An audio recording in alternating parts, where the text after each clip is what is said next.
மலர்ந்து மலராத பாதி மலர் போல வளரும் விழி வண்ணமே, வந்து விடிந்தும் விடியாத காலை பொழுதாக விளைந்த கலை அன்னமே.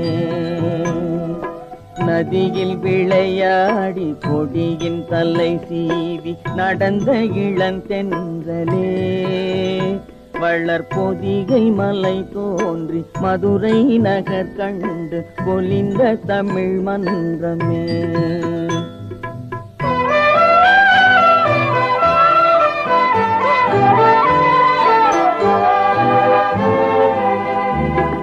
யானை படை கொண்டு சேனை பல வென்று ஆளப் பிறந்தாயடா, புவி ஆளப் பிறந்தாயடா. Download ShareChat.